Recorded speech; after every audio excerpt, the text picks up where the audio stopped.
Apesar dos desafios que enfrentava, aqueles que conheciam Clara só tinham elogios por sua natureza maternal. Ela era o epítome de uma mãe amorosa e cuidadosa, sempre cuidando adequadamente de Jacó e André. Clara se deleitava em brincar com eles, levá-los a férias emocionantes e inscrevê-los em acampamentos de verão para criar belas memórias. No entanto, quando uma nova criança entrou em suas vidas, a vida tranquila que construíram juntos começou a mudar. A partir desse momento, a vida de Clara, Jacob e André nunca mais seria a mesma. A nova criança era uma órfã norueguesa de 13 anos, chamada Anaka. Ela tinha uma conexão interessante com Catarina, a irmã de Clara, que de alguma forma a acolheu. Não sabemos todos os detalhes de como se conheceram, mas é possível que se cruzaram no centro juvenil, onde Catarina trabalhava. Um dia, Catarina decidiu visitar sua irmã, Clara, e levou Anaka junto. Agora esta não foi uma visita qualquer, porque Anaka tinha uma história e tanto para contar.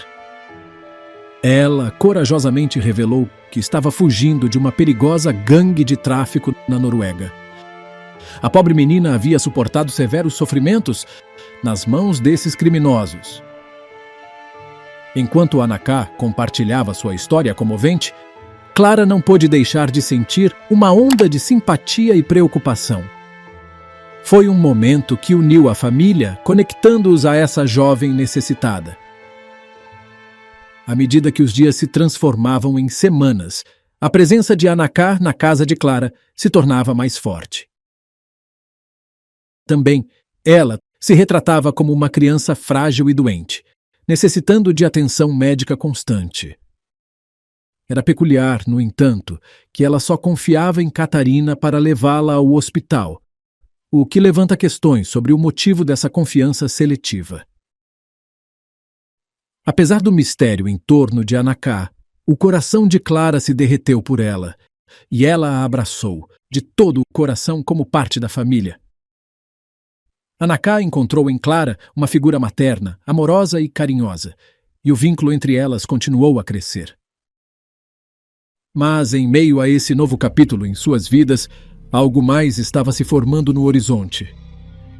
As duas irmãs, Clara e Catarina, se uniram a um culto, conhecido como Movimento Graal, sob a orientação de um homem chamado Joseph Sika. Os membros do culto acreditavam que realizar boas ações poderia garantir-lhes um lugar no céu, ao mesmo tempo que os imunizava das consequências de quaisquer crimes que cometessem.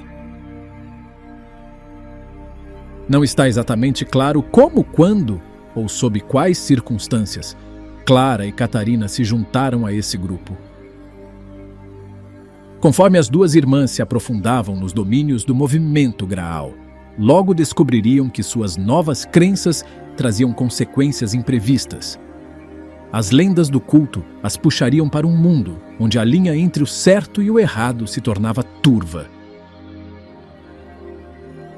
Pouco depois de Anaka se tornar parte da família, textos e e-mails estranhos começaram a inundar o telefone de Clara. Essas mensagens vinham de um remetente desconhecido, alegando ser um médico com um plano de tratamento perfeito para Anaka.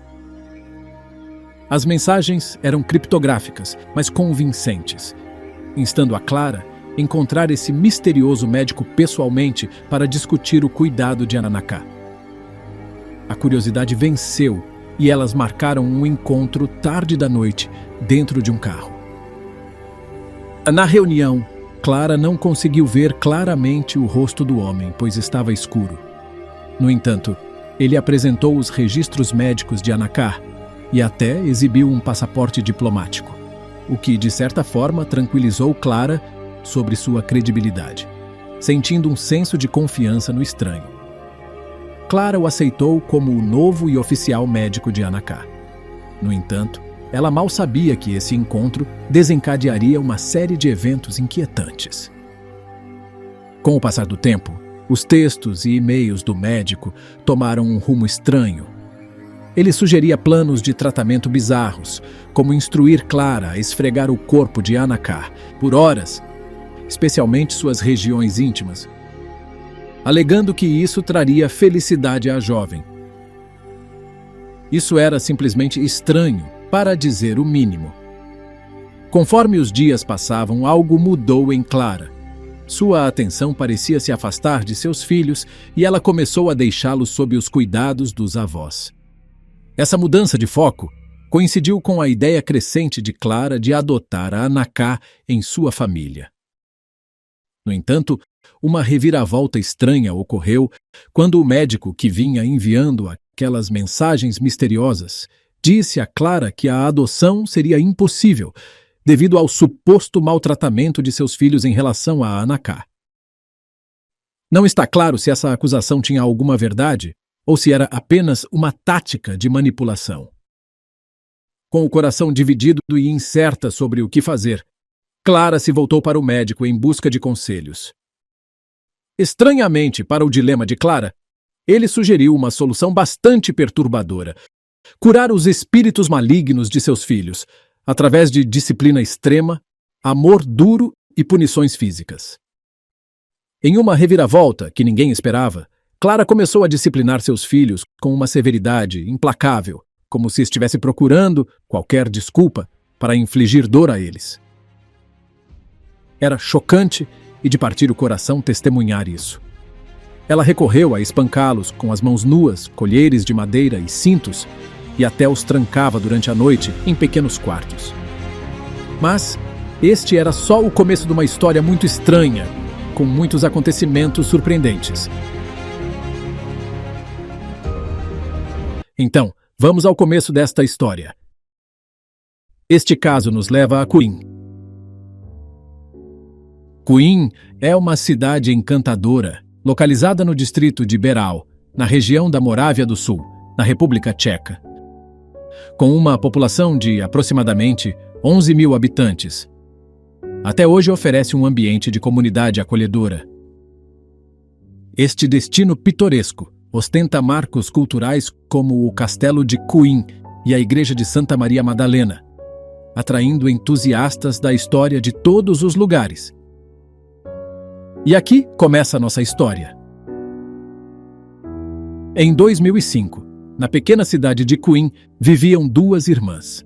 Klara Marová, de 31 anos, nascida em 1975, e Katarina Marová, de 33 anos.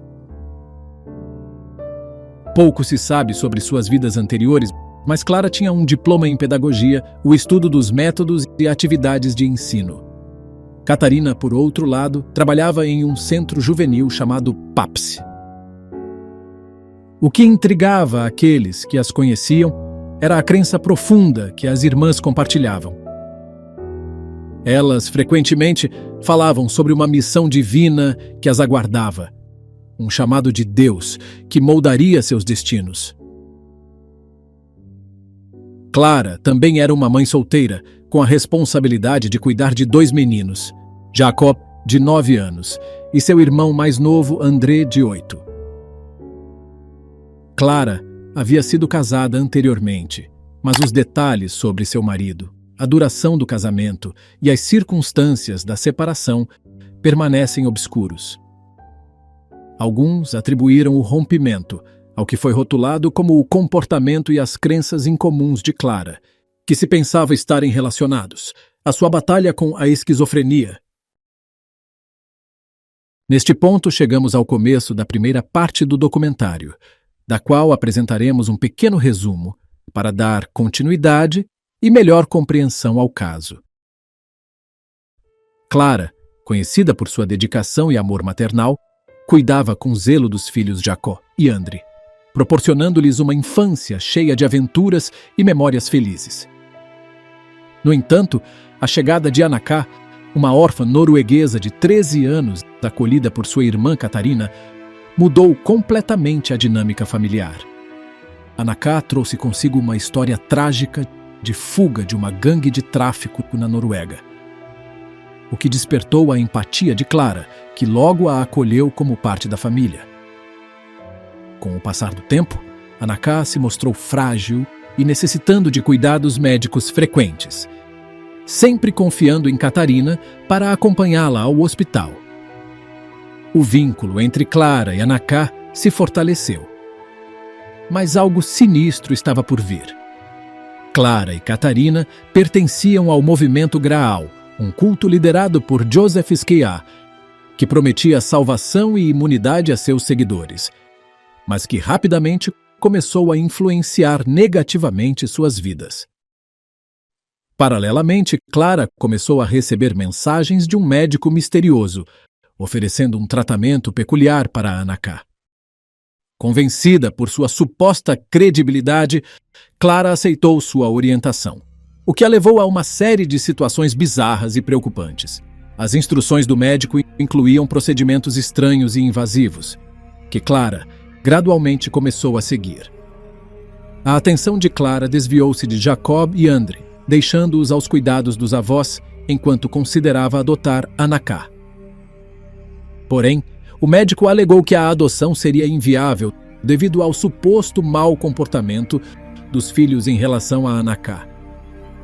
Sob a influência do médico, Clara começou a disciplinar seus filhos com uma severidade alarmante, aplicando punições físicas e confinamento, em uma tentativa perturbadora de corrigir seus comportamentos. Essa transformação de Clara, de uma mãe amorosa a uma figura severa e abusiva, marcou uma reviravolta dolorosa na história, revelando o impacto devastador das manipulações do culto e do misterioso médico em sua vida e na de seus filhos. Era difícil compreender como as ações de Clara haviam tomado um rumo tão sombrio. Talvez sua luta contra a esquizofrenia tenha desempenhado um papel, obscurecendo seu julgamento e facilitando a execução dessas medidas drásticas. Independente do motivo, a família de Clara agora estava enredada em uma teia de dor e turbulência. A outrora amorosa mãe parecia perdida, como se estivesse consumida por uma escuridão que havia engolido sua alma.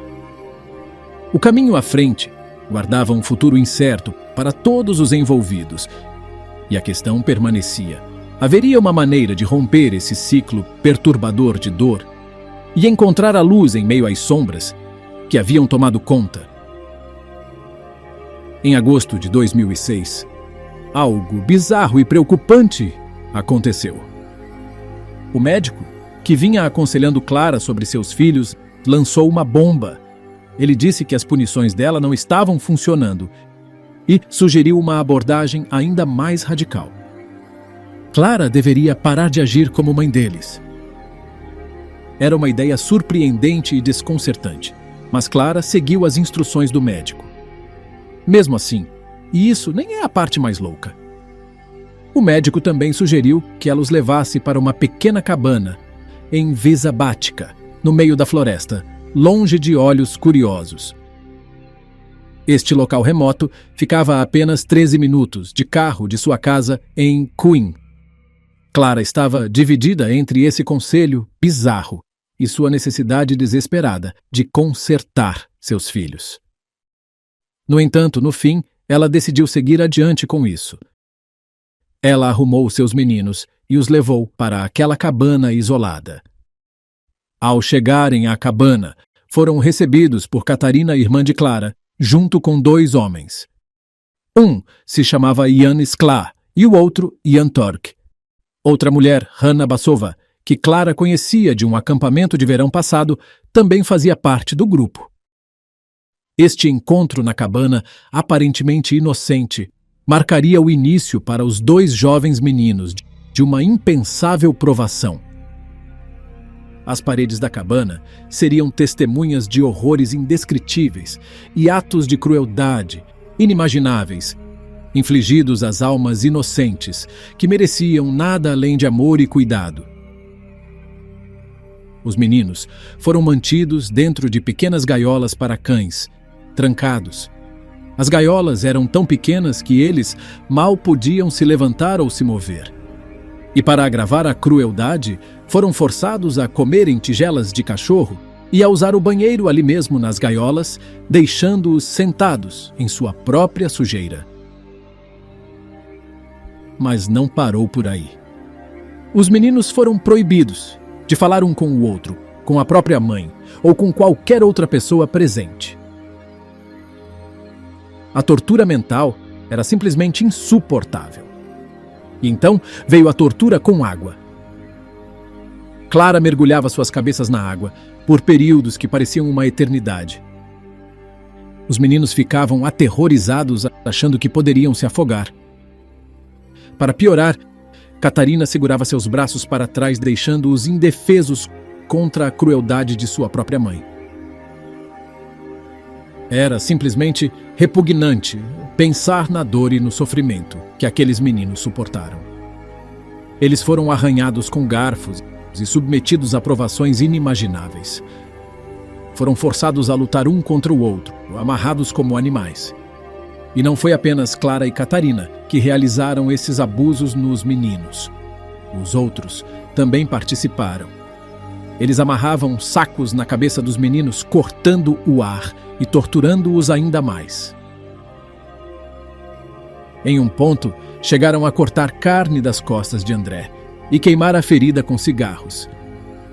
Inacreditavelmente, fizeram com que ele comesse sua própria carne. Os outros também participaram, comendo a carne humana crua. A depravação de tudo isso é simplesmente indescritível.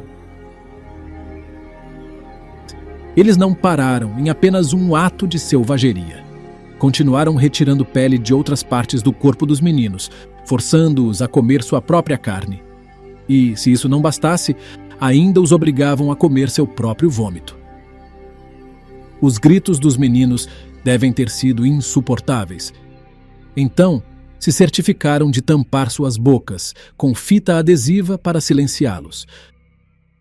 No mês seguinte, em setembro de 2006, Clara decidiu prosseguir novamente com a adoção de Anaká. E desta vez teve sucesso. Após isso, Clara tomou a chocante decisão de entregar seus próprios filhos a Catarina. Ela achava que seria melhor focar exclusivamente em cuidar de Anaká, que ela acreditava precisar de atenção extra. Assim, os meninos se mudaram para viver com sua tia. Mas, em janeiro de 2007, as coisas tomaram um rumo sombrio e aterrorizante. Os meninos e Catarina voltaram a morar com Clara, e foi quando o pesadelo começou de novo. Desta vez, o abuso foi ainda pior. Clara os trancou em um porão de cimento como se fossem prisioneiros em sua própria casa. Era como se os horrores da cabana os tivessem seguido de volta, assombrando cada passo deles. Para tornar as coisas ainda mais angustiantes, Clara instalou um monitor de bebê com TV no porão, permitindo que observasse desde o conforto da cozinha e se deliciasse com o sofrimento de seus próprios filhos. Enquanto isso, Anaká vivia em um mundo completamente diferente, com seu próprio quarto, iluminado e cheio de brinquedos. Era como se ela estivesse vivendo em uma realidade diferente, alheia ao tormento que seus irmãos estavam sofrendo. Por vários meses, os meninos permaneceram acorrentados naquele porão, escuro e desolado. Estavam presos em um ciclo de sofrimento, sem esperança de escape.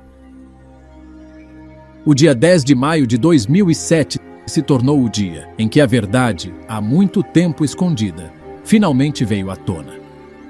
Tudo começou quando um homem chamado Edward, que morava próximo à casa de Clara, instalou um monitor de bebê com câmera de segurança para seu filho recém-nascido.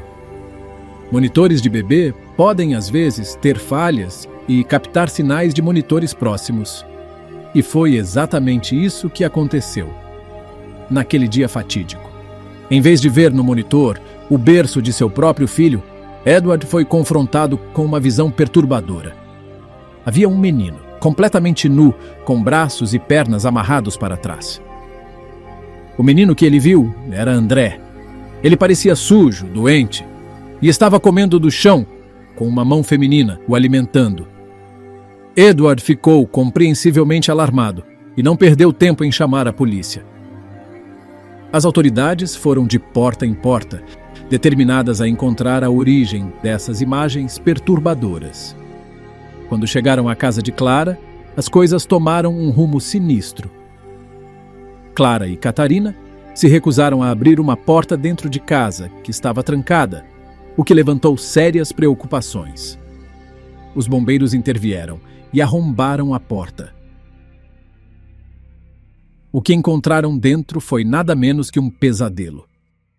Os dois meninos, espancados e desnutridos, trancados como prisioneiros em um porão de cimento.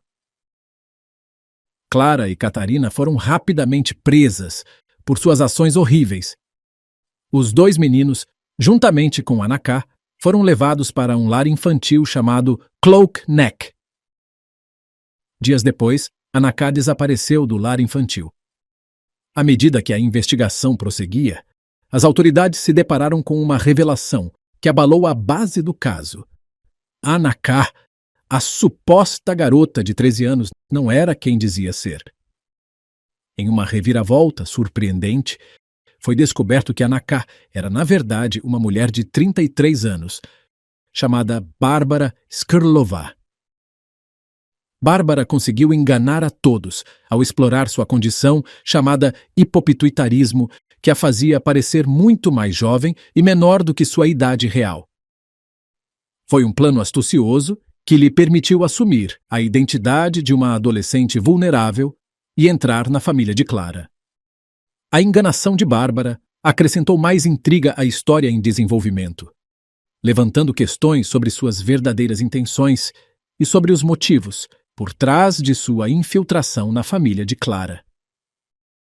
A verdade era muito mais complexa do que se imaginava, e as autoridades agora precisavam desvendar a teia de enganos em torno dessa mulher misteriosa. Durante 8 longos meses, seu paradeiro permaneceu um mistério, deixando todos a se perguntarem o que havia acontecido com ela. Então, de repente, ela reapareceu na cidade de Tromsø, na Noruega. À medida que as peças de sua jornada foram sendo montadas, revelou-se que, após fugir do lar infantil, ela foi primeiro para a Dinamarca, antes de encontrar seu caminho para Oslo, Noruega. Para entrar na Noruega, sem ser detectada, ela usou o passaporte de um menino de 13 anos chamado Adam Finot, que havia sido fornecido pelos pais do garoto. Em uma impressionante demonstração de embuste, os pais de Adam foram a grandes extremos para convencer as autoridades de que Bárbara era de fato seu filho. Para acrescentar mais credibilidade, o pai de Adam, Martin Farner, acompanhou Bárbara até a Noruega, reforçando a tramóia. Uma vez na Noruega, ela assumiu a identidade de Adam. Ela tomou medidas extremas, raspando a cabeça e ocultando sua verdadeira identidade para enganar professores, policiais e assistentes sociais, todos desavisados de sua verdadeira idade. Com sua nova persona, ela conseguiu admissão em uma escola. No entanto, não demorou muito para que a história se repetisse e ela fugiu novamente.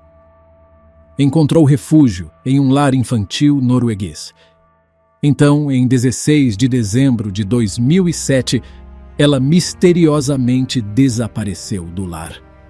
Eventualmente foi encontrada em 5 de janeiro de 2008 e sua verdadeira identidade foi revelada. Com isso, as autoridades descobriram a chocante verdade sobre a mulher que se passava por um jovem garoto.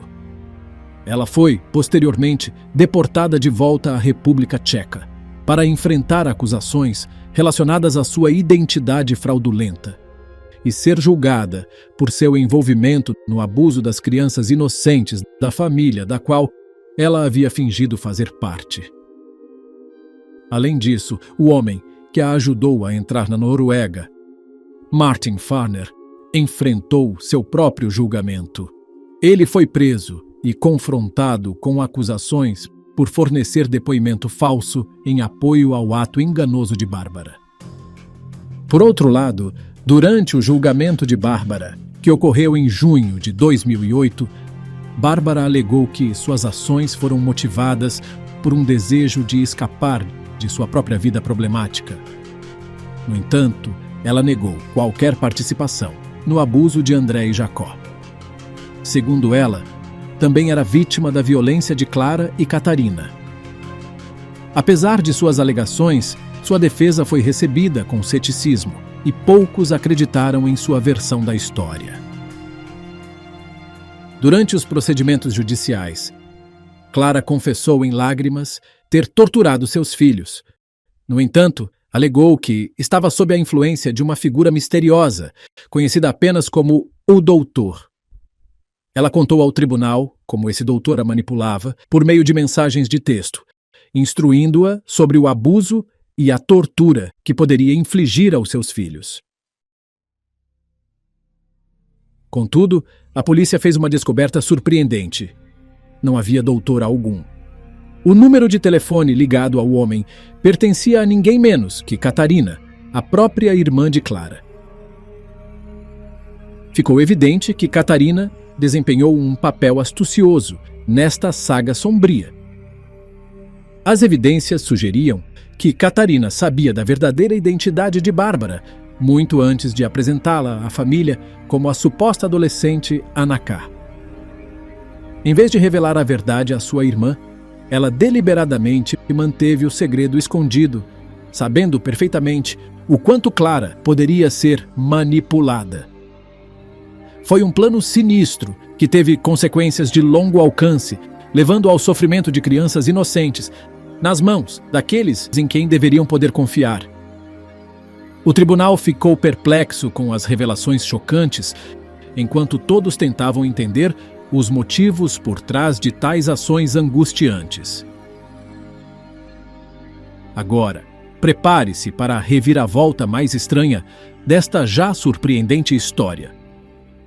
Descobriu-se que Joseph Skra, o líder do culto, conhecido como Movimento Graal, era, na verdade, o pai biológico de Bárbara. À medida que as peças se encaixavam, ficou claro que Joseph desempenhou um papel significativo nos eventos que ocorreram. Foi ele quem forneceu os documentos, mostrados a Clara naquela fatídica noite dentro do carro. Mas isso não era tudo. Ianca, um dos homens que Clara encontrou no chalé em Vesca Batica, onde seus filhos sofreram torturas inimagináveis, revelou-se ser irmão de Bárbara.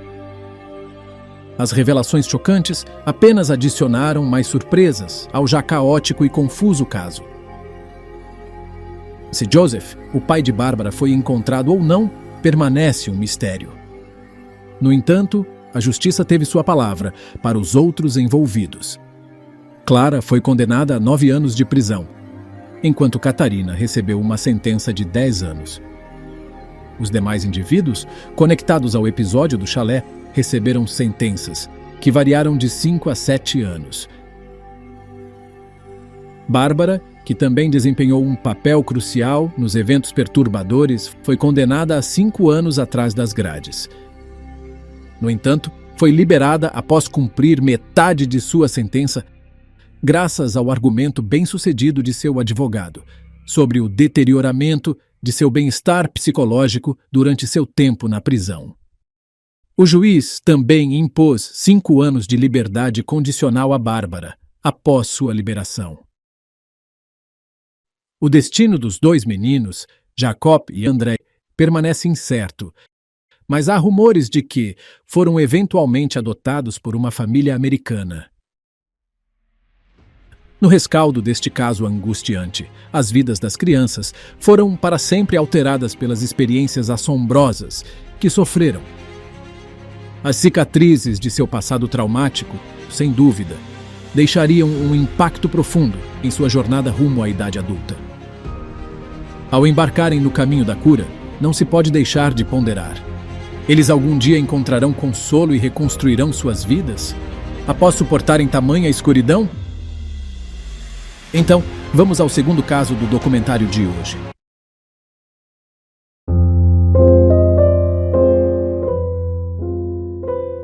Logo após uma ligação para o 911, em que avisaram que um homem fora gravemente ferido.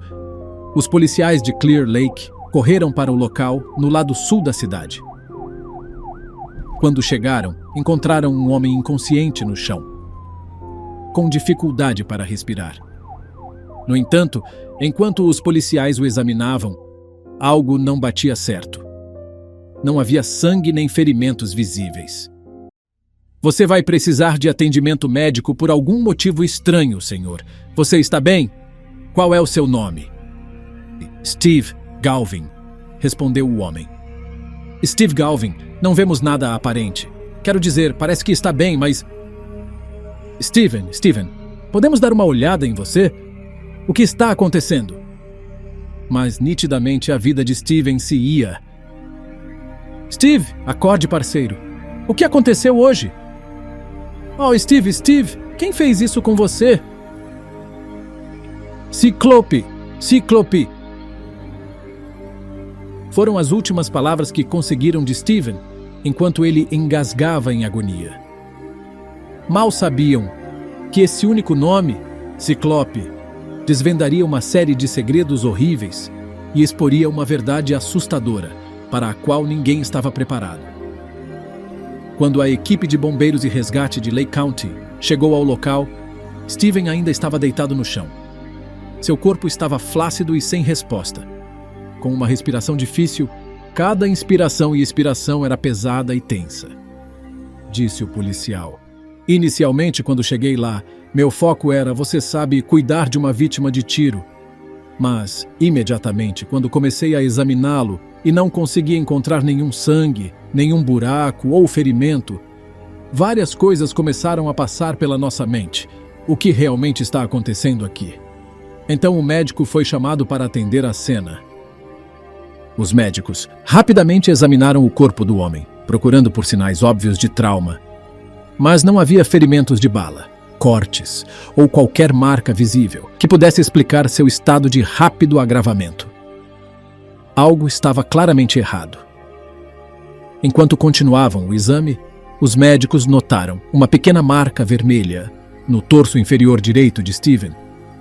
Era sutil, fácil de passar despercebida, mas se destacava contra sua pele pálida.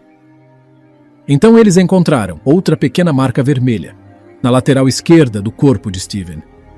Essa segunda marca também era discreta, mas sua presença, combinada com a primeira, sobressaltou os médicos. Eram claramente ferimentos perfurantes, pequenos demais para serem imediatamente óbvios, mas sua colocação, um na frente e outro nas costas, sugeria que um tiro havia perfurado o corpo de Steven, entrando por um lado e saindo pelo outro, possivelmente por um disparo de pequeno calibre. Enquanto os médicos discutiam as possibilidades, sabiam que a prioridade era estabilizar Steven. Decidiram que ele precisava de cuidados especializados, que não poderiam ser fornecidos no local. Foi então tomada a decisão de transportá-lo por via aérea para um centro de trauma próximo, onde ele poderia receber o tratamento médico intensivo de que claramente precisava. Uma vez garantido que Steven receberia o apoio médico necessário, a investigação finalmente poderia começar. O primeiro passo foi falar com a pessoa que ligou para a polícia, uma testemunha, cujo relato poderia ser crucial para entender o que aconteceu. Disse o policial. Eu só quero fazer algumas perguntas sobre o que você viu. Eu ouvi os tiros. Estava assistindo televisão quando ouvi 2 disparos. Depois, ouvi o homem gritando: "Alguém me ajude!" E vi o final de uma caminhonete branca passando pelo meu caminhão. Antes de entrarem nos detalhes sobre a caminhonete e o atirador, alguns detetives não conseguiam se livrar da sensação de que já tinham ouvido o nome Ciclope antes. O detetive Robert Peterson foi o primeiro a ligar os pontos. Ele mencionou um homem chamado David Cox, conhecido pelo apelido de Ciclope. David Cox não era apenas um infrator comum. Ele era notório pelas suas tatuagens, um passado violento e, mais importante, pelo fato de estar em liberdade condicional. Ele havia se mudado recentemente para Clear Lake, o que o tornava o principal suspeito. Com essa pista, os detetives concentraram seus esforços em encontrar David. Eles conheciam bem sua reputação. David era perigoso, imprevisível e tinha um histórico que o tornava a pessoa mais provável de estar envolvida no caso. A equipe rapidamente reuniu tudo o que tinha sobre ele, vasculhando registros antigos e informações sobre sua liberdade condicional. Ele esteve entrando e saindo da prisão por anos, com uma longa ficha criminal cheia de casos violentos. Sabendo que estavam lidando com alguém tão perigoso quanto David, os detetives não perderam tempo, conseguiram um mandado e partiram para localizá-lo. Quando os investigadores falaram com conhecidos e amigos de Steven, descobriram que ele e David haviam se cruzado cerca de 6 meses antes do trágico incidente. O relacionamento, no entanto, estava longe de ser bom. David tinha um ódio profundo por Steven. Acreditava que ele lhe havia roubado um telefone e um tablet. De acordo com David, houve um acordo, em que Steven prometeu compensá-lo pelos itens, mas as tensões continuaram a aumentar entre eles. Era uma rivalidade que só crescia, pronta para explodir e transformar-se em algo muito mais sinistro. Na manhã de 2 de julho de 2015, o dia do tiroteio, essas tensões atingiram o ponto mais alto. Os 2 homens se viram presos em uma discussão acalorada sobre a questão não resolvida. David insistiu em ser compensado, enquanto Steven, por razões desconhecidas, não cumpriu o pagamento. Isso aumentou a crença de que David poderia ter sido o responsável pelo tiroteio. Enquanto isso, no hospital, a equipe médica continuava seus esforços desesperados para salvar a vida de Steven. Apesar de seus melhores esforços e inúmeras tentativas para estabilizá-lo, o dano fora muito grave. O tiro em seu abdômen causou danos irreparáveis e Steven sucumbiu aos ferimentos. Os médicos que lutaram tanto para mantê-lo vivo não puderam fazer mais nada. Tragicamente, Steven faleceu no mesmo dia. A notícia de sua morte atingiu muito os investigadores. Eles já tinham passado por muitas tragédias, mas algo neste caso foi particularmente angustiante. Steven estava sozinho em seus momentos finais, sem família ao seu lado, nenhum ente querido para segurar sua mão quando ele faleceu. A autópsia revelou que ele perdeu a vida devido a um ferimento de bala na parte inferior do abdômen. Após o exame, seu corpo foi cuidadosamente colocado em um saco para corpos, preservando-o para investigação posterior e coleta de evidências. Agora, este era oficialmente um caso de homicídio, e David era considerado uma ameaça para a sociedade. A polícia estava em uma intensa caçada por David, que estava foragido. A cada hora que passava, o perigo aumentava. Eles não estavam apenas caçando um suspeito, estavam perseguindo uma bomba relógio pronta para explodir novamente. Devido ao seu histórico e à gravidade do incidente, as autoridades temiam que ele pudesse atacar novamente. Com a urgência da situação pesando sobre eles, os policiais voltaram sua atenção para um dos últimos endereços conhecidos de David. Este local, onde David estivera hospedado com sua ex-namorada, Crystal Larson, tornou-se o alvo imediato. Os policiais abordaram o endereço com suas armas em punho, plenamente conscientes do perigo que poderia estar à frente. David provavelmente estava armado, e os policiais não faziam ideia do que estavam prestes a enfrentar. Ele poderia estar a esperar por eles, pronto para dar o próximo passo, e uma decisão errada poderia ser a última, tanto para ele quanto para eles. "Você pode vir aqui, senhora?" perguntou um dos policiais. "Sim, claro." "David está aqui?" "Não, ele não está. Ninguém está aqui, só eu." "Ok, Você se importa se eu verificar a casa? Tem mais alguém lá? Depois de receber o depoimento de Crystal, os policiais agiram rapidamente e trouxeram uma unidade canina para realizar uma busca na casa. O oficial Cook liderou a operação, limpando cuidadosamente cada cômodo. Mas David não estava em lugar nenhum. A tensão pairava no ar, enquanto eles saíam da casa após uma busca infrutífera. Determinados a não deixar nenhuma pista passar despercebida, os policiais voltaram-se para Crystal, esperando que ela pudesse fornecer mais informações, que os levassem ao paradeiro de David. Você tem o número de telefone dele? Bem, eu tenho, mas não quero dar a vocês.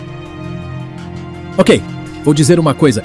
Se você interferir na nossa investigação, eu vou prendê-la, entendeu? Isso é um crime grave. Estamos lidando com um homicídio agora, e é por isso que estou com uma arma na mão. Você não quer se meter no meio disso, certo? Então, qual é o número dele? Inicialmente, ela hesitou em fornecer o número de telefone de David, mas após ser informada da gravidade da situação e do fato de que estavam lidando com uma investigação de um caso em que tiraram a vida de alguém, ela se tornou mais cooperativa. Os policiais enfatizaram a seriedade do caso, observando que David era o suspeito. Com isso, ela finalmente forneceu o número de telefone de David e outro endereço, onde ele poderia estar hospedado em outra parte da cidade. Os oficiais se dirigiram ao endereço fornecido por Crystal, enquanto o sargento Joseph ficara para trás, continuando a interrogar Crystal em seu carro patrulha, na esperança de obter mais informações que pudessem ajudar a localizar David. Com a confirmação da ex-namorada de que a disputa entre Steven e David poderia ser o motivo do assassinato, os policiais decidiram cercar a casa, onde acreditavam que David poderia estar escondido. A atmosfera estava carregada de tensão, enquanto os policiais se preparavam para qualquer ameaça potencial. A situação estava se agravando lentamente, e David poderia estar lá dentro, talvez se armando ou preparando-se para um tiroteio, ou até mesmo a manter alguém como refém. No entanto, os detetives não estavam preparados para o que estava prestes a acontecer. Departamento de Polícia, você está cercado, saia da casa. Temos unidades caninas prontas para entrar. Este é seu último aviso. Saia imediatamente. Sabiam que havia pelo menos 4 sujeitos na casa, talvez até mais, e acreditavam que um movimento ocorreria em breve. Saia com as mãos para cima, ordenou um dos policiais. Depois do que pareceu uma eternidade, David finalmente saiu da casa, com os braços estendidos. Os policiais imediatamente começaram a gritar comandos. David olhou para eles e simplesmente acenou com a cabeça, como se estivesse totalmente ciente da gravidade da situação e resignado com o desfecho. Eu estou bem ciente do que vocês pensam que eu fiz, mas não sei por que vocês pensam isso, disse David calmamente. Certo?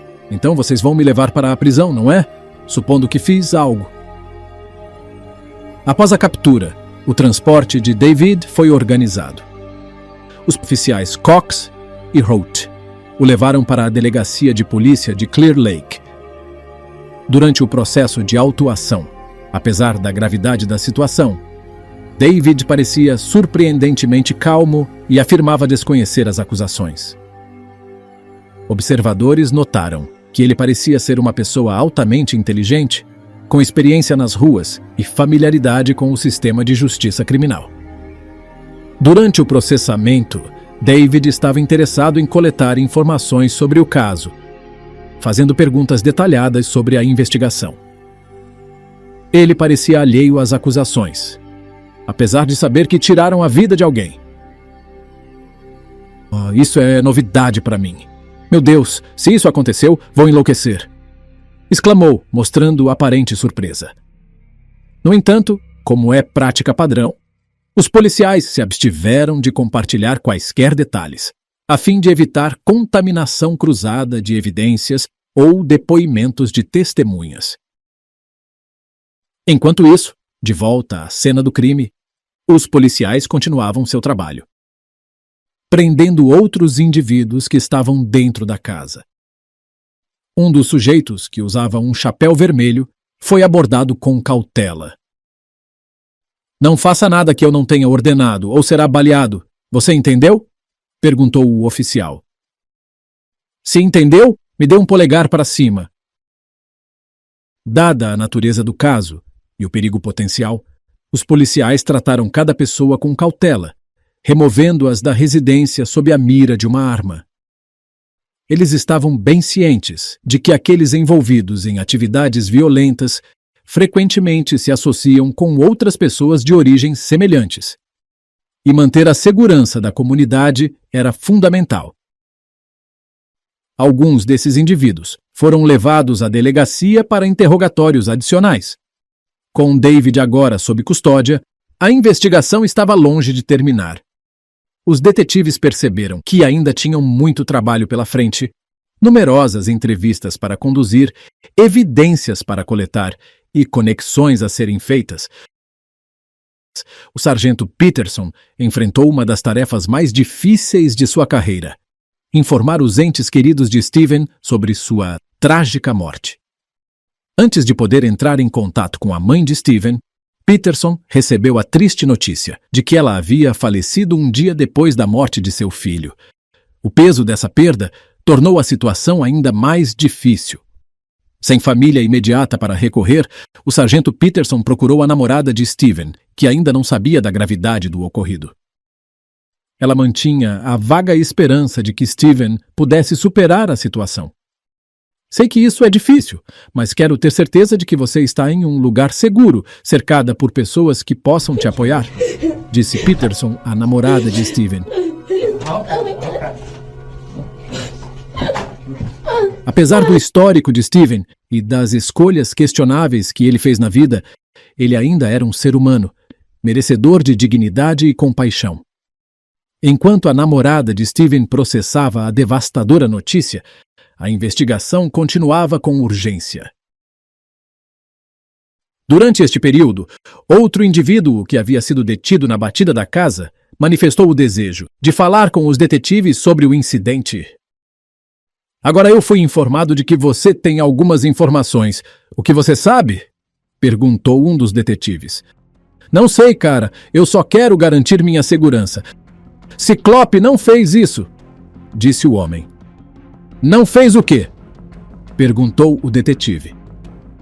A testemunha afirmou que David não era o responsável por tirar a vida de Steven. Isso contradizia a declaração das últimas palavras de Steven, que apontava diretamente para o Ciclope, ou seja, David. Agora, os detetives se viam diante de declarações conflitantes. De um lado, as palavras finais de uma vítima; do outro, o testemunho de uma pessoa crucial que insistia que David era inocente. A situação estava ficando cada vez mais complexa, tornando difícil para os investigadores discernirem quem estava dizendo a verdade. A possibilidade de um erro na identificação do suspeito começou a pesar sobre eles. Se David não fosse o culpado, então o verdadeiro responsável ainda estava livre, não identificado e possivelmente perigoso. Com essa nova reviravolta, os detetives decidiram confrontar David diretamente, na esperança de chegar mais perto da verdade. Durante o interrogatório, David permaneceu firme em sua negação e alegou não saber por que estava sob custódia. Ele admitiu conhecer Steven, mas foi vago sobre o relacionamento entre eles, deixando os detetives com mais perguntas do que respostas. Os detetives agora tinham que enfrentar um novo tipo de desafio: quebrar a determinação do suspeito. "Voltei, ok?" "Eu acordei essa manhã com a batida da minha avó na porta do meu quarto. Por volta das 8h30, me levantei. E depois, voltamos para a casa da minha mãe. Ok, saímos um pouco e comemos uma tigela de cereal. Tudo bem. Quando terminamos... ok? Você foi onde? Para a casa da minha mãe em Maple, e eu nunca saí de lá. Não quero dizer algo que não sei o que está acontecendo e você não me contou. Não é assim que funciona, ok? E isso é provavelmente algo sério, eu sei, disse David, visivelmente nervoso. Provavelmente muito sério, absolutamente sério, retrucou o detetive. O policial chamou Steven por seu apelido, T-Bone. Por que seria que as últimas palavras de T-Bone que eu tirei dele foram Ciclope? Não posso acreditar nisso. Cara, morreu? Olhe para mim, por que as últimas palavras que saíram da boca dele seriam o seu nome?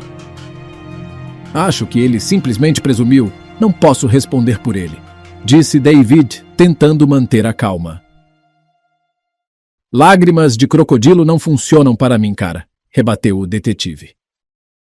Durante o interrogatório, David manteve sua declaração de inocência, afirmando repetidamente que não teve envolvimento no caso de Steven. Ele alegou não saber o motivo de sua prisão e insistiu que sua conexão com Steven era mínima, oferecendo apenas detalhes vagos sobre o relacionamento deles.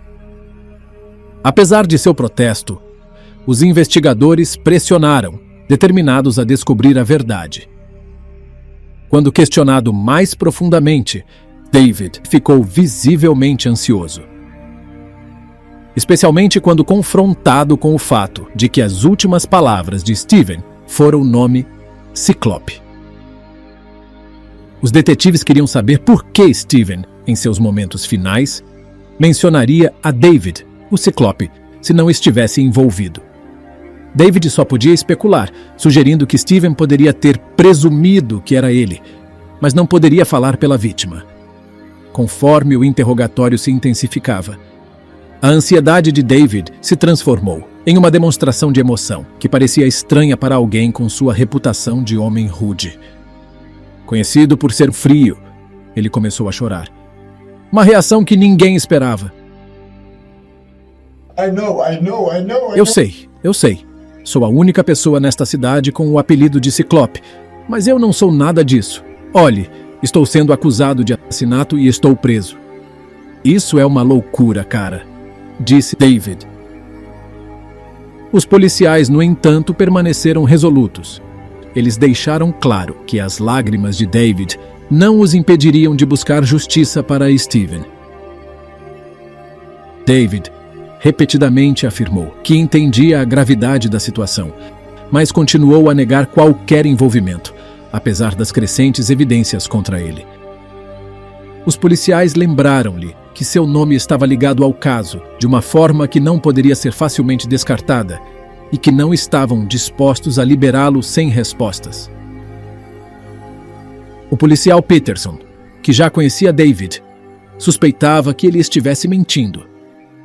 A familiaridade do policial com os antecedentes de David aumentava suas dúvidas sobre sua inocência. Com David sob custódia e a investigação em um momento crítico, os detetives enfrentaram o desafio de reunir evidências suficientes para ligá-lo definitivamente ao caso de Steven. Enquanto isso, Steven foi sepultado sob os cuidados da Capela Memorial Jones e Lewis, em Clear Lake. Seu funeral foi solitário, com apenas uma pessoa, para chorar por ele em seus últimos momentos. Isso deixou os detetives ainda mais determinados a resolver o caso de Steven, pois era o mínimo que podiam fazer por ele. Os detetives sabiam que tinham que esgotar todas as pistas possíveis. Com David já sob custódia, mas ainda negando qualquer envolvimento, eles decidiram revisitar uma figura-chave na investigação, a ex-namorada de David, Crystal Larson. Dadas suas hesitações anteriores e respostas cautelosas, os detetives esperavam que ela agora pudesse ser mais aberta, especialmente após saber da gravidade do crime. Quando a abordaram novamente, ela revelou algo que despertou o interesse deles. Crystal mencionou que, após ouvir sobre o incidente, começou a considerar a possibilidade de que outra pessoa pudesse ter sido responsável pelo caso de Steven. Essa revelação foi crucial, e reconhecendo a importância dessa nova pista, Os detetives decidiram trazer Crystal para a delegacia, para um interrogatório mais completo. Eles esperavam que, em um ambiente controlado, longe de distrações ou influências externas, ela estivesse mais disposta a compartilhar o que sabia.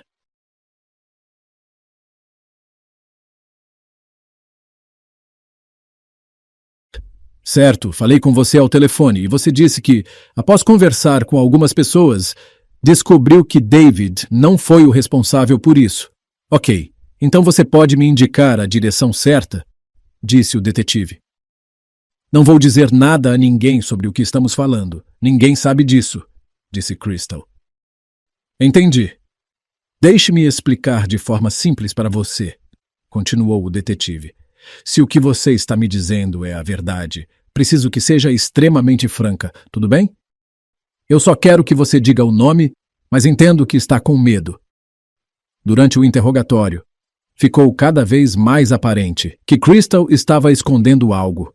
Sua linguagem corporal estava tensa, e os detetives podiam sentir seu medo. Não era apenas a pressão do questionamento que a deixava nervosa, mas algo mais profundo. Apesar de sua ansiedade, ela permaneceu firme em um ponto. David não era o responsável pelo caso de Steven. Os detetives começaram a considerar a possibilidade de que houvesse outra pessoa envolvida, alguém ainda vagando pelas ruas, que fosse realmente responsável pelo caso. Eles queriam obter dela o nome que poderia expor uma verdade horrível, capaz de mudar todo o caso. Deixe-me explicar isso para você. Se você tem informações, eu preciso delas, porque isso pode significar a diferença entre a liberdade e a prisão. A vida dele ou a morte dele. Eu sei.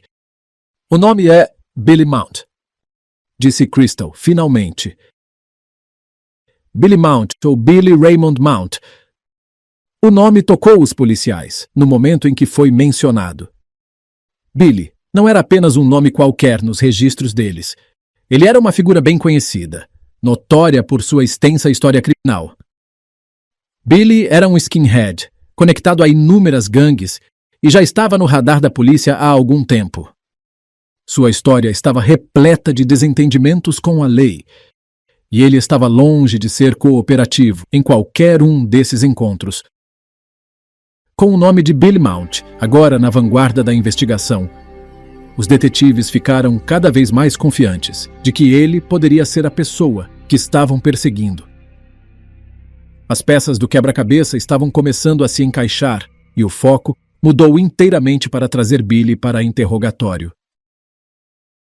3 dias se passaram desde o trágico caso de Steven, e os detetives de Clear Lake estavam totalmente empenhados em rastrear essa nova pessoa de interesse. A oportunidade que eles esperavam chegou inesperadamente, durante uma patrulha de rotina. Um policial avistou Billy caminhando por uma estrada, aparentemente alheio ao fato de ser alvo de uma intensa caçada humana. O momento era crucial e os policiais sabiam que tinham que agir rápido. Eles imediatamente contataram o detetive principal e informaram que Billy havia sido localizado. O detetive instruiu os policiais a deter Billy e transportá-lo diretamente para o departamento de polícia.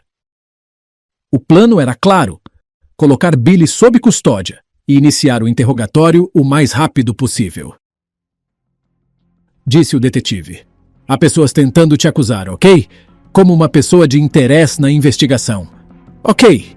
Seja lá o que for. É por isso que vou te contar muitas coisas. Você tem muitos inimigos. Eu não fiz nada, eu não machuquei ninguém. Disse Billy. Ok. Você sabe o que quero dizer. Vamos começar pelo início do seu dia e seguir adiante, tudo bem? Disse o detetive. Eu estava em casa, estive lá a semana inteira, não saí da casa do meu irmão, afirmou Billy, tentando se defender. Billy insistiu que as acusações contra ele eram resultado de animosidades pessoais de outras pessoas que estavam tentando incriminá-lo. Apesar de suas alegações de inocência, os detetives não se convenceram com seu desprezo e caráter arrogante. Eles decidiram revisar metodicamente o relato de Billy sobre o dia que antecedeu o assassinato. Billy afirmou que não havia saído da casa de seu irmão durante toda a semana anterior ao assassinato. No entanto, essa afirmação colidiu com as informações fornecidas por Crystal, que sugeria que Billy não estava dizendo a verdade. Essa contradição aumentou a suspeita dos detetives sobre o envolvimento de Billy. À medida que o interrogatório continuava, a frustração de Billy crescia. Quero dizer, estou ficando cansado de ser interrogado. Agora, se vou ser preso, que seja logo. Quero acelerar o julgamento. Quero que você saiba que pode verificar o meu álibi, disse Billy impaciente. Para verificar o álibi de Billy, os detetives planejaram visitar a casa de seu irmão. Esta etapa era crucial para corroborar ou refutar a afirmação de Billy de estar lá durante a semana. Ali encontraram um amigo de Billy que lhes poderia informar. Um dos detetives perguntou ao amigo de Billy: "Quando você chegou em casa à meia-noite, ele estava aqui? O que ele disse?" "Ele disse algo estúpido, ok?", respondeu o amigo nervoso. O amigo de Billy, questionado como parte da investigação em andamento, demonstrava um alto nível de nervosismo durante a conversa. Ficou claro para os detetives que, embora o amigo estivesse hesitante em fornecer informações, ele também relutava em mentir abertamente. Quando pressionado, os detetives perguntaram se suas declarações eram para agradá-los ou refletiam a verdade dos acontecimentos. O amigo assegurou que estava dizendo a verdade. No meio dessa investigação, o telefone do detetive Peterson tocou com uma revelação muito significativa. O telefonema inesperado veio de uma mulher que revelou que seu filho, Sean Whitman, estava envolvido no caso de Steven. A mulher descreveu seu filho como um indivíduo tímido, sem histórico significativo de violência ou atividade criminosa. Sean, que estava ciente da investigação, estava tentando evitar qualquer envolvimento com a polícia, acreditando que acabaria sendo procurado. Sean foi levado para interrogatório. "Antes de você chegar à casa em vista, onde você estava?", perguntou o detetive. "Eu estava na minha casa." "Então acordou, pegou o carro e foi para onde?", disse o detetive. "Liguei para o meu amigo e ele me perguntou se eu poderia ajudá-lo a conseguir umas cervejas." "Ok, e então?" "Eu disse que sim, e então fui ajudá-lo." "E você estava dirigindo um Chevy branco?", perguntou o detetive. "Sim, um Chevy branco do ano 2000. Com a nova testemunha se apresentando, os detetives não precisavam mais procurar pela picape branca, que foi vista quando dispararam em Steven. A testemunha se identificou como o motorista, descrito por várias testemunhas, confirmando seu envolvimento no caso. Esse desenvolvimento crucial proporcionou uma ligação direta com o veículo, alinhado com as descrições fornecidas. "Então você foi a algum lugar antes disso?", continuou o detetive. "Fomos à estação para pegar uma cerveja. Estávamos sentados na sala, bebendo uma cerveja, quando Billy disse que ia me dar meio galão de gasolina em troca de uma carona até a casa de um amigo. Então ele tirou a gasolina da caminhonete dele. Coloquei no meu tanque e dei carona." Nesse momento, todas as evidências e as declarações de Sean apontavam para Billy. O detetive Peterson decidiu tomar uma ação decisiva e pediu que Sean lhes mostrasse os locais relevantes para o caso, onde encontrou Billy, onde o levou e onde o viu pela última vez naquele dia. Sean concordou em cooperar e guiá-los por esses locais cruciais. "Aqui está o que vamos fazer", disse Peterson. "Quando nos aproximarmos de onde isso aconteceu, quero que você me mostre tudo o que você fez." "Tudo bem", respondeu Sean. "Ele me disse para virar à direita aqui. Assim que virei, ele disse que era bem aqui", continuou Sean, apontando para uma área ao lado da estrada. "Parecia por aqui, perto desta cerca, por ali. Passei por uma lata de lixo em algum lugar próximo a essa entrada. Pare aqui, era por aqui. Sim, aqui na próxima casa. Ele disse para encostar", lembrou Sean. Aquele cara estava andando bem aqui e olhou para mim pelo para-brisa. Ele caminhou para cá, e assim que olhei para Billy, ele puxou a arma e atirou 2 vezes no cara. Ele disse para eu dirigir, então eu dirigi. Relatou Sean. Então você dirigiu? Perguntou o detetive. Sim. Eu ouvi o cara chorar quando levou o tiro, então eu sabia que ele acertou, disse Sean. Sean tinha mais a revelar ao detetive Peterson. Enquanto dirigiam pela área, ele apontou um local ao lado da estrada. Eles pararam, e a testemunha direcionou Peterson para um local específico. Após a inspeção, Peterson descobriu um bueiro ao longo da beira da estrada.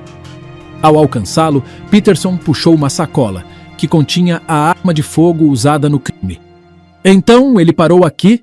Perguntou Peterson. Sim, em algum lugar ali no lado direito, respondeu Sean. A arma de fogo foi enviada ao Departamento de Justiça para análise de impressões digitais e processamento de DNA. A análise revelou que as impressões correspondiam às de Billy. Além disso, impressões digitais foram retiradas da caminhonete. E uma caixa de CD encontrada no veículo continha as digitais de Billy, fornecendo evidências físicas cruciais que ligavam Billy à cena do crime. Com ambas as provas, a arma de fogo e a caminhonete, os investigadores tinham certeza de que Billy era o responsável pelo caso de Steven. O motorista da caminhonete branca, que havia sido uma pessoa de interesse por um breve período, foi inocentado de envolvimento, pois foi determinado que ele estava apenas no lugar errado na hora errada. Billy foi preso e acusado pela morte de Steven, mas o motivo por trás do caso permaneceu indefinido. Ao falar com o motorista da caminhonete branca, o detetive Peterson perguntou se Billy havia feito algum comentário sobre o incidente. O motorista lembrou que Billy mencionou ter atirado em Steven porque acreditava que Steven havia prejudicado alguém incapaz de se defender. No entanto, não havia registros ou alegações de tal incidente envolvendo Steven, deixando o verdadeiro motivo por trás do caso envolto em mistério.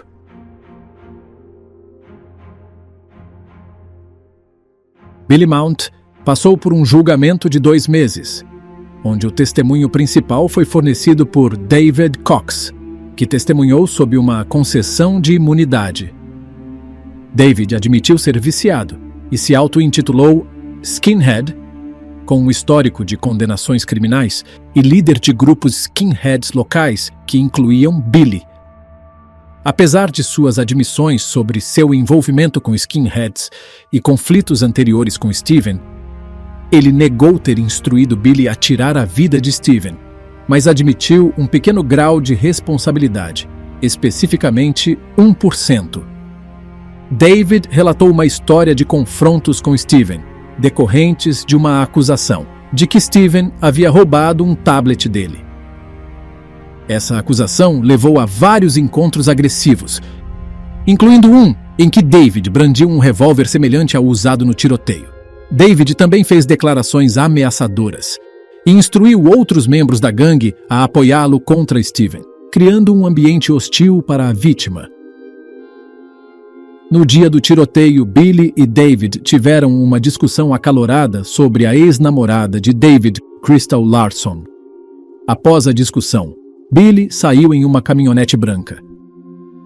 Testemunhas descreveram o atirador como um homem careca com cavanhaque e sem tatuagens faciais, descrição que se ajustava mais a Billy do que a David. Billy foi identificado por Sean Whitman, que testemunhou que Billy estava agitado naquele dia. Sean também testemunhou que viu Billy atirar em Steven, primeiro acertando-o no peito e depois nas costas. Após isso, Billy instruiu Sean a esconder a arma, que mais tarde foi descoberta pela polícia. Era uma Ruger calibre 22, que era compatível com os cartuchos encontrados na cena do crime. Além disso, as impressões digitais de Billy foram encontradas em uma caixa de CD na caminhonete. O detetive Peterson, um especialista em gangues, testemunhou sobre a natureza criminosa das gangues skinhead da Califórnia e suas atividades, ligando Billy aos skinheads de Clear Lake e à Frente VKS. Peterson também observou os padrões de violência e intimidação de gangues, alinhados com a natureza do crime cometido. O júri considerou Billy culpado de tirar a vida de Steven e outras acusações relacionadas. Billy foi condenado a uma pena agregada de 17 anos à prisão perpétua, incluindo um aumento de 25 anos pelo uso de arma de fogo e um aumento de 10 anos por envolvimento em gangues. Termos adicionais foram impostos para outras acusações, com algumas punições suspensas. Billy entrou com um recurso após sua condenação. O fim de Steven foi solitário, sem ninguém ao seu lado durante seus momentos finais. Tragicamente, sua mãe faleceu antes de saber toda a extensão do que havia acontecido.